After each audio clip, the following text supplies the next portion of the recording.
anaerob. Nomor 13 ini adalah kalian nanti ada contoh produk yang memang dihasilkan dari proses dekarbosilasi ya, non oksidatif. Jadi ada beberapa, saya sajikan beberapa contoh produknya gitu ya, apa itu tempe, tahu, ataupun apalah tauco, atau beberapa produk yang memang dihasilkan dari proses dekarbolisasi non oksidatif ya. Kalian baca kembali. Nomor 14 tentang fotosintesis. Nanti pada nomor 14 ini kalian baca kembali untuk materi fotosintesis yang memang ini yang tidak mempengaruhi dari proses fotosintesis ya.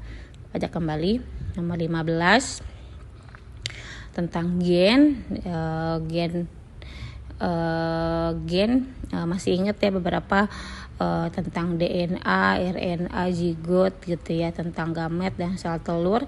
Kalian baca kembali beberapa bunyi dari beberapa hukum Mendel 1, Mendel 2 dan sebagainya. Baca kembali, nanti saya akan berikan penjelasan yaitu termasuk dalam proses apa, proses pembentukan apa. Nomor 16 ini tentang kromosom, di mana nanti diminta untuk menjawab, baca kembali mengenai kromosom, yaitu berapa jumlah ya kromosom pada manusia. Kalian mesti tahu berapa. Kemudian nomor 17 ada transkripsi. Ini 17 ini kalian pelajari kembali peran dari DNA dan RNA ya, sehingga itu nanti akan menjawab nomor 17. Nomor 18 sudah ke semester genap tentang evolusi, di mana kalian mesti tahu apa sih pengertian dari evolusi ya, konsep dari evolusi. Nomor 19 kalian perlu pasti ingat ya, pasti masih ingat beberapa contoh tentang evolusi yang pernah saya jelaskan di kelas, tentang seperti misalnya jerapah yang panjang, kemudian ada jerapah yang lehernya panjang, atau ada beberapa tentang bunyi-bunyi evolusi dari para ahli. Kalian disuruh untuk menyebutkan kira-kira penemuan evolusi yang seperti itu ditemukan atau dikemukakan oleh siapa gitu ya, apakah oleh Charles Darwin atau Lamarck atau Weismann atau beberapa para tokoh ilmuwan lain. Nomor 20 ini tentang petunjuk dari evolusi ya. Jadi kalian cek kembali petunjuk evolusi, sehingga kenapa hingga akhirnya ada evolusi, apa petunjuk yang ditemukan hingga saat ini ya. Kemudian nomor 21 tentang bioteknologi, gimana nomor 21 ini adalah dampak negatif ya. Nanti baca kembali dampak negatif maupun positif dari perkembangannya ilmu teknologi saat ini. Nomor 22 masih bioteknologi, namun bioteknologi di sini tentang pemanfaatan dalam berbagai bidang ya. Jadi baca kembali misalnya dari bidang peternakan, kedokteran, atau farmasi, atau kehidupan kita sehari-hari, kira-kira apa sih fungsinya, perannya dalam kehidupan kita gitu ya. Pastikan bioteknologi mempunyai manfaat ya untuk kehidupan. Kira-kira apa nih manfaatnya. Nomor 23 masih tentang bioteknologi, namun balik lagi sama dengan nomor 22, terapannya untuk bidang tersebut tuh apa ya. Bidang-bidang baik kedokteran, pertanian, ataupun kehidupan. Kau baca kembali beberapa bukunya ya. Nomor 24 ini masih tentang pertumbuhan dan perkembangan pada makhluk hidup, di mana pada fase embrionik kalian baca kembali pembelahan sel secara mitosis dan meiosis ya. Baca kembali bagaimana prosesnya dan terletak pada bagian mana, dan materi-materi terkait dengan mitosis dan juga meiosis ya. Nomor 25 ini tentang kalian baca kembali pengertian dari populasi, komunitas, ekosistem, bioma maupun biosfer ya. Kalian cari tahu pengertiannya apa.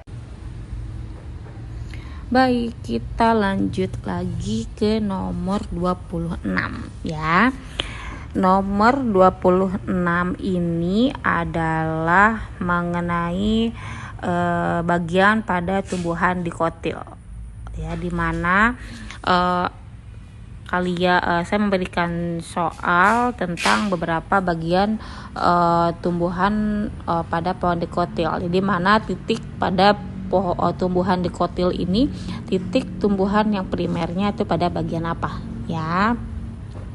Nomor 27 ini tentang metabolisme.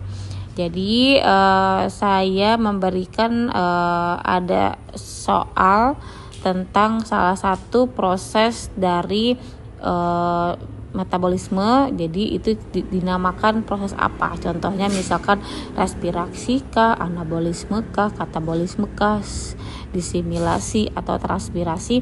Kalian baca kembali.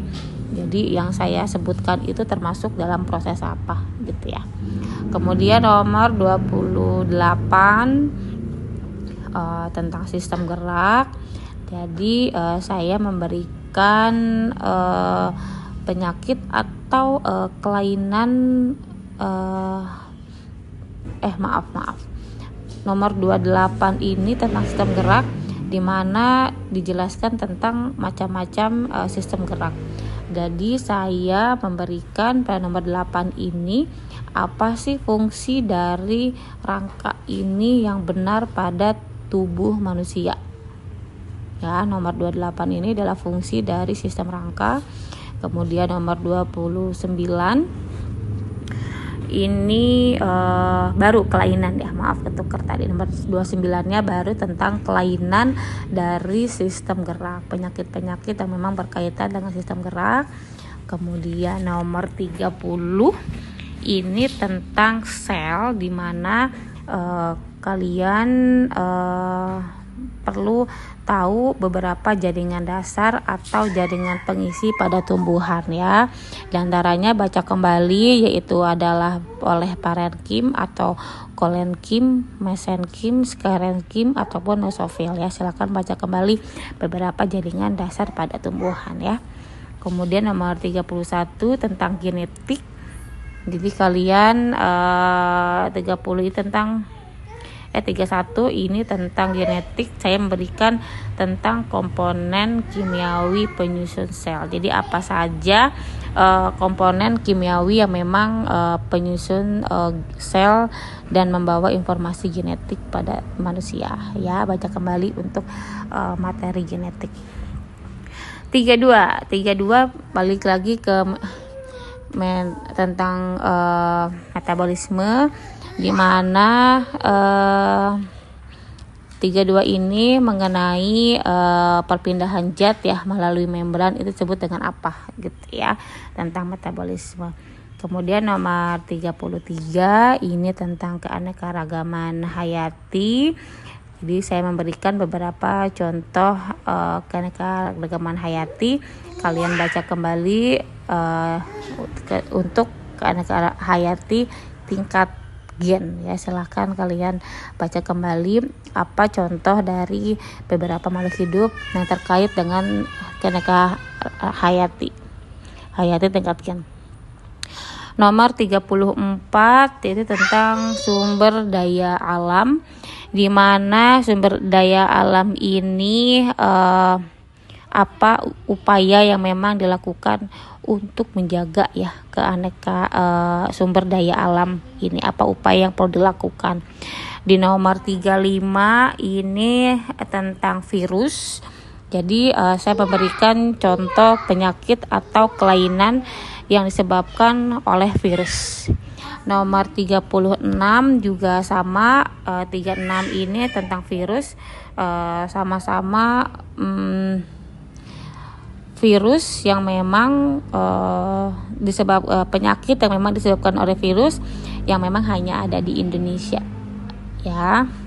Kemudian nomor 37 ini tentang bakteri.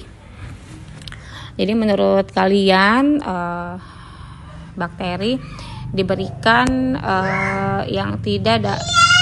bakteri yang tidak dapat membuat makanannya sendiri, kira-kira disebut dengan apa? Kemudian yang 38 tentang jamur, ini juga diberikan macam-macam dari sifat jamur. Jadi kalian cari tahu apa sifat jamur ya, macam-macamnya. Nomor 39 tentang Bryophyta. Ini adalah tentang nanti saya memberikan beberapa ciri-ciri dari tumbuhan talus. Kalian baca kembali tentang tumbuhan talus. Kemudian terakhir nomor 40 tentang Protalium. Saya juga memberikan Protalium itu diantaranya adalah tentang tumbuhan paku ya.